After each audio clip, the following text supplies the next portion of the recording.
Congratulations on your new bundle of joy. Breastfeeding is a great way to provide your newborn with the nourishment and comfort they need. In this video, I'll go over some tips on how to breastfeed your newborn, including how to get a good latch, how often to feed, and how to recognize their hunger cues.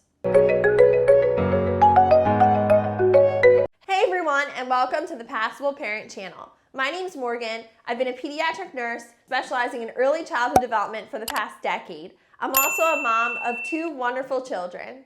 My first tip for you is to get a good latch. Getting a good latch is crucial for successful breastfeeding. Here are some steps to help getting a good latch. And I also made a bunch of videos on breastfeeding already on the channel, so make sure you're subscribed because I have a lot on how to get a good latch. I'll link one of the videos up here for you. So some tips for you to get a good latch. You're going to want to hold your baby close to your body with their nose and mouth in line with your nipple. Make sure you wait for your baby to open their mouth wide before trying to latch them on. And quickly bring your baby to your breast, aiming the nipple towards the roof of their mouth. So you don't want to be leaning over and bringing your breast to baby. I see so many new moms doing this, and it can make it really challenging for you, not only in terms of being uncomfortable, but also harder for your baby to latch. It actually is better to bring baby to your nipple. So bring baby to breast, not breast down to baby. Make sure that your baby's mouth covers as much of the areola as possible, not just the nipple. It's gonna be really painful if baby's just latched on the nipple for you. That's not gonna feel good. You want them around the areola as well. If your baby is having trouble latching, try to express a small amount of milk to entice them to latch.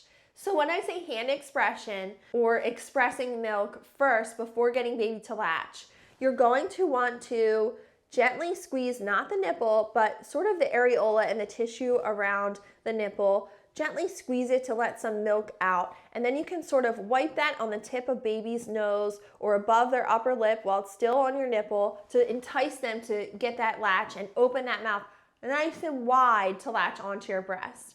And you have to excuse me, I'm sorry that I had to blur this nipple, but YouTube gives strikes against any sort of nipple showing if it's deemed to be female. So you're only allowed to have male nipples showing, so I hope you can see what I mean when I say that. Just gently pushing on the tissue around the breast, the areola, not the nipple itself, back further to let some of that milk out, and then trying to latch baby onto the nipple with that wide open mouth after you wipe the nipple either on their upper lip area or on their nose. Let that milk drip down so that will entice them to get that nice open, wide mouth to get that nice deep latch. You also can try different breastfeeding positions, and make sure to check out my video on different breastfeeding positions to find out what works best for you and your baby. So feeding frequency is my next category to talk about with you when it comes to newborns. Newborns need to feed frequently, usually around 8 to 12 times in a 24-hour period. Offer your breast whenever your baby shows signs of hunger, such as rooting, smacking their lips, or sucking on their hands. So rooting means they're gonna be open mouth, they're gonna be wiggling all around, putting their head to the side. Anything that sort of touches their face is gonna have them set off and opening their mouth. And then again, self-explanatory, putting their hands in their mouth, sucking on their hands, smacking their lips, all signs of hunger.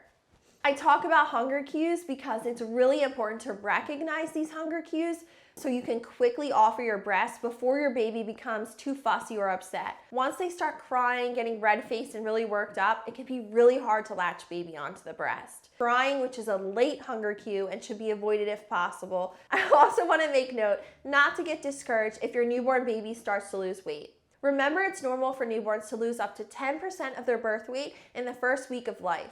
As long as your baby is having regular wet and dirty diapers and is gaining weight over time, they are likely getting enough milk. And the best person and resource to talk to about this is your baby's pediatrician. They will be checking their weights, and I also highly recommend the Hatch Baby Scale, which I'll link down below for you.